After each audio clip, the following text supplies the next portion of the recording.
The internet has been lying to you.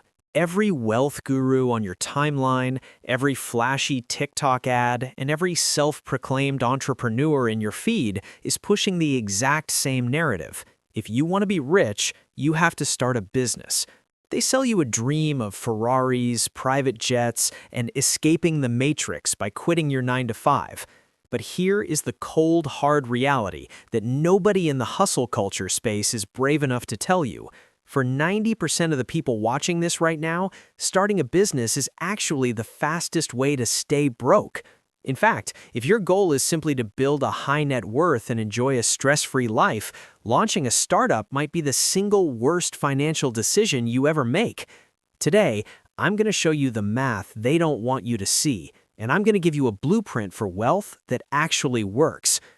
We've all heard the statistic that 9 out of 10 businesses fail. But let's look at the winners. Most successful small business owners spend their first 5 years paying themselves less than a minimum wage salary while working 80 hours a week. They aren't CEOs, they're high-strung employees who can't quit because they own the company. They've traded a 40-hour work week for a 100-hour obsession, often for less money than they made at their old job. The biggest lie is that business equals wealth. In reality, capital equals wealth. Think about the opportunity cost. Every hour you spend trying to launch a struggling side hustle is an hour you aren't spending mastering a high-income skill. If you took that same entrepreneurial energy and applied it to a specialized career like software engineering, high-ticket sales, or specialized medicine, your financial floor would be massively higher. A top-tier professional can easily earn $200,000 to $500,000 a year with zero overhead, no office rent, no payroll, and no inventory. If you earn a high salary and invest just 20% of it into a simple index fund for 20 years, you become a multi-millionaire, guaranteed. This is the intrapreneur path. There is no warehouse lease to sign and no pivoting when the market crashes. You aren't gambling your life savings on an unproven idea, you are building a fortune based on cold, hard logic. We are all victims of survivorship bias. We see the one person who won the startup lottery and we think that could be me. We don't see the 10,000 people standing behind them who lost their houses, destroyed their credit, and burned out trying to launch an app that nobody needed. Starting a business is like playing a game on impossible mode, when hard mode, a high-paying career, is already sitting right there with a much higher win rate. So, am I saying you should never start a business? No, but don't do it for the money. Do it because you have a problem you are obsessed with solving. Do it because you have an unfair advantage that nobody else possesses. The wealthiest people I know didn't start businesses to get rich. They got rich by being highly skilled, and then they used that wealth to scale a business later. The path to true freedom isn't always a flashy startup. For most of us, the boring path, high-income skills plus aggressive investing, is the only get-rich scheme that actually delivers. Stop trying to be the next Steve Jobs if you haven't even mastered the skills to be a top-tier professional yet. Let's look at the data. We've all heard the terrifying statistic that 90% of startups fail within the first few years. It's a common warning, but it's one that most aspiring entrepreneurs ignore because they assume they'll be the exception. But I want to challenge you to look closer at the 10% that actually succeed. In the world of social media, success looks like a beachfront villa and a passive income stream. In the real world, a successful small business often pays the owner significantly less than a standard corporate salary for the first 5 years of operation. Think about that. You aren't just the CEO. You were the janitor, the HR department, the lead salesperson, and the midnight customer support agent.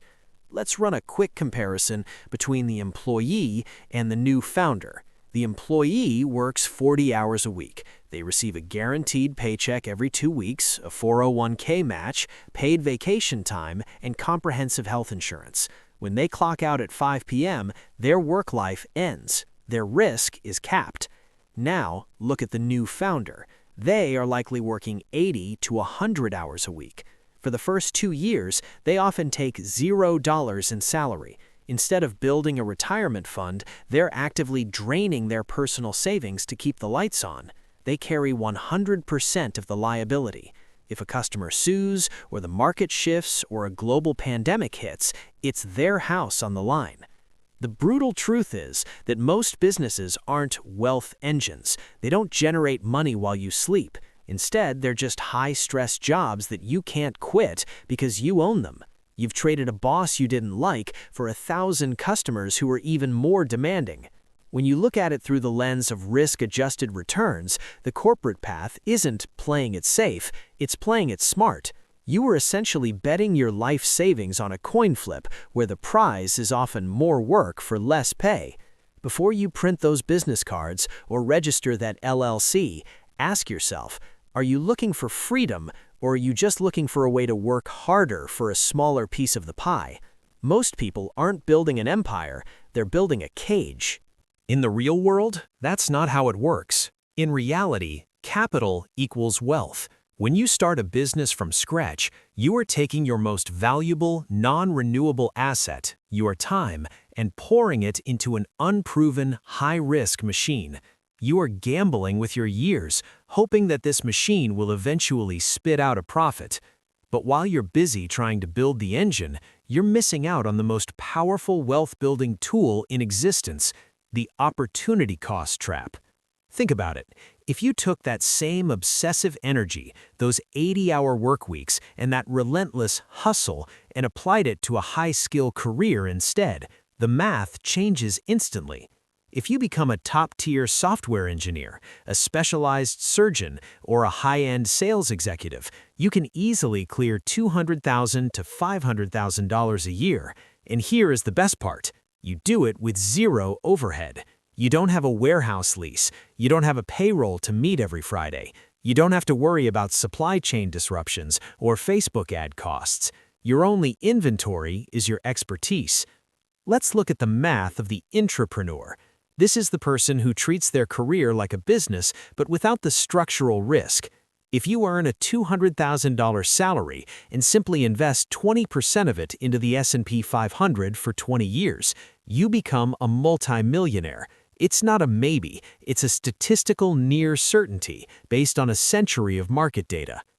While the entrepreneur is sweating over a pivot because their market crashed, or losing sleep because a competitor undercut their prices, the high-earning professional is sleeping soundly.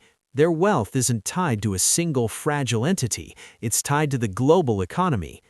When you choose a high-skill career over a shaky startup, you aren't just building a bank account, you're building a portfolio. The gurus tell you that being an employee is trading time for money, as if that's a bad thing. But they never mention that most entrepreneurs are trading their time for negative money for the first 3 years of their journey. They are paying for the privilege of working. By the time the average founder finally breaks even, the high-skill professional has already front-loaded their retirement accounts, bought a home, and harnessed the power of compound interest. If you want to be rich, stop looking for a logo and start looking at the numbers. The smartest business you can ever run is the business of you. Master a skill that the world is desperate for, get paid a premium for it, take that excess capital and buy the world's most successful companies through the stock market. That is the secret. You don't need to own the company to own the wealth. You don't need to be the founder to be the millionaire. You just need to stop pouring your life force into a maybe when a definitely is sitting right in front of you. The path to freedom isn't found in a boardroom. It's found in the spread between what you earn and what you spend. Own your time, master your craft, and let the math do the heavy lifting. We have a serious problem with the way we look at success. Every time you open social media, you see them. The Mark Zuckerbergs, the Elon Musks, the Jeff Bezoses. You see the college dropout who built $1 billion empire from a garage, and you think to yourself, that could be me. But here is the psychological trap that is keeping you broke. It's called survivorship bias. Survivorship bias is a logical error where we focus on the people who made it through a selection process and completely ignore those who didn't, typically because they are no longer visible. Think of it like a lottery. You see the person standing on stage holding a giant cardboard check for $100 million. They're smiling, they're popping champagne, and they're telling you to never give up on your dreams. What you don't see are the 10 million people standing behind them who bought a ticket and lost everything. You don't see the 10,000 failed founders who lost their houses, destroyed their marriages, and drained their parents' retirement funds trying to launch a disruptive app that eventually went nowhere. We are obsessed with the winner's narrative. We study the habits of billionaires, thinking that if we just wake up at 4 a.m. and drink the same green juice, we'll get the same result. But we ignore the fact that thousands of failed entrepreneurs did the exact same things, worked just as hard, and had just as much passion, and they still went bankrupt. The market doesn't care about your passion. The market only cares about value. Starting a business is like choosing to play a video game on impossible mode. It's a world of high volatility, zero safety nets, and a 90% failure rate. Why would you choose impossible mode when hard mode is sitting right there with a much higher win rate? Hard mode is the path of the high-earning professional. It's the path of the specialized surgeon, the top-tier software architect, or the elite corporate consultant. Is it easy? No, that's why I call it hard mode. It requires years of study, intense discipline, and a relentless focus on mastering a rare skill. But here is the difference. In hard mode, if you put in the work and you are among the best in your field, your success is almost statistically guaranteed. You get a high six-figure salary, you get a premium health plan, and you get a 401k. You can take that guaranteed income, put it into the market, and build a multi-million-dollar net worth without ever having to worry about meeting a payroll or filing for Chapter 11. Entrepreneurship, on the other hand, is a gamble where the house usually wins. When you start a business, you aren't just betting on your talent, you're betting on market timing, investor sentiment, and pure, unadulterated luck. We love the story of the brave founder, but we forget that most brave founders end up back in a cubicle at age 40, starting from scratch because they spent their best earning years chasing a dream that had a 1 in 1,000 chance of working. Don't let the success of a few outliers blind you to the reality of the masses.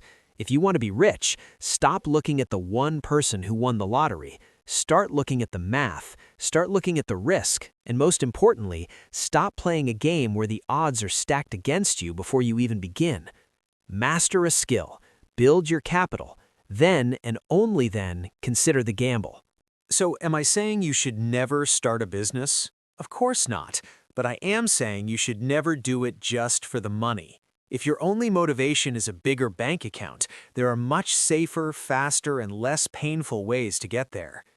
Entrepreneurship is a grueling, high-stakes game. To win, you need more than just a desire to be rich. You need a reason to stay in the fight when the bank account hits zero and the stress becomes unbearable. In my experience, there are only 3 legitimate reasons to take the leap. First, start a business because you have a problem you are absolutely obsessed with solving. This isn't about a cool idea. It's about a deep-seated frustration with the way the world works. When the money isn't coming in, and trust me, at the start it won't be, that obsession is the only thing that will keep you from quitting. If you aren't willing to work on the problem for free, you shouldn't be starting a business around it. Second, start a business because you have an unfair advantage. This is a specific skill, a unique insight, or a high-level connection that nobody else has. In a hyper-competitive market, hard work is the baseline. Everyone is working hard. To actually win, you need an edge. Maybe you understand a niche industry better than anyone else, or you've mastered a technical skill that is in short supply. If you don't have an unfair advantage yet, your time is better spent building one within a company rather than competing without it. And third, start a business because you have already built a safety floor. The most successful founders aren't usually the ones who burn the boats and gamble their last dollar. They're the ones who built a high-paying career first. They saved their capital, sharpened their skills, and waited for the right moment. When you have a safety floor, you can make rational business decisions instead of desperate ones.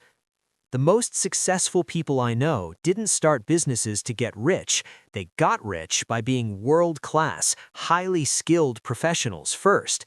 They dominated their field, accumulated wealth, and then used that capital to scale a business. They didn't use the business to build their value. They used their value to build the business. The path to true financial freedom isn't always a flashy startup or a viral product. For the vast majority of people, the boring path is actually the most revolutionary one. Develop a high-income skill, invest aggressively in assets you don't have to manage, and let compound interest do the heavy lifting. Stop trying to be the next Steve Jobs before you've even mastered the skills to be a top-tier executive. Entrepreneurship is a tool for scaling wealth, not necessarily for creating it from scratch. If you want to be wealthy, truly sustainably wealthy, stop chasing a logo, start chasing your own value. The market doesn't pay you for your dreams, it pays you for your usefulness. Build your skills, build your floor, and if and only if the right problem finds you, then you can build your empire. We've spent the last 20 minutes breaking down the math, the markets, and the myths. But here is the hard truth that most hustle culture influencers won't tell you. The path to wealth isn't always a flashy startup or a viral app. In fact, for 99% of the self-made millionaires walking the earth today, it was actually quite boring. We live in a world obsessed with the founder aesthetic. We see the hoodies, the late-night coding sessions, and the billion-dollar exits, but we don't see the thousands of failed LLCs and the mountain of debt left behind by people who tried to run before they could walk. For most people, the real get-rich scheme, the one that actually works, is the boring path. It is the simple, disciplined combination of high-income skills plus aggressive investing. I want to be blunt for a second. Stop trying to be the next Steve Jobs if you haven't even mastered the skills to be a top-tier employee yet. There is no shame in being a high-value contributor. In fact, it's often the faster route to freedom. When you focus on a logo, you're focusing on an ego project. When you focus on your value, you're focusing on the market. If you are a master of sales, a high-level software architect, or a specialized medical professional, you have a floor that most entrepreneurs would kill for. You have the leverage to demand a high salary, which you then turn into a money printer through the stock market, real estate, or index funds. Wealth isn't about the title on your business card. It's about the gap between what you earn and what you spend, and what you do with that difference. Don't build a company because you want to escape work. Build your skill set so that work can no longer dictate your life. This isn't the sexy advice that gets millions of views on TikTok, but it is the advice that builds generational wealth. It's about patience, it's about competence, and it's about staying the course when everyone else is chasing the next shiny object or crypto moonshot. If this reality check was helpful, or if it gave you the permission you needed to stop stressing about starting a business and start focusing on your craft, hit that like button. It helps the channel more than you know. But I want to hear from you. I know this is a controversial take in 2026. Do you think the entrepreneurial dream has become a trap? Do you think we've glorified being the boss to the point where we've forgotten how to be valuable? Drop a comment below. I'll be jumping in there to talk about it with you. Now, if you're ready to take the boring path and start building that foundation, you need to know where to put your energy. Not all skills are created equal. Some will be replaced by AI in 18 months, and others will become more valuable than ever. If you want to know which high-income skills are actually worth learning and mastering in 2026 to secure your financial future, you need to watch this video next. The path to wealth is open. You just have to be willing to take the first step. I'll see you over there.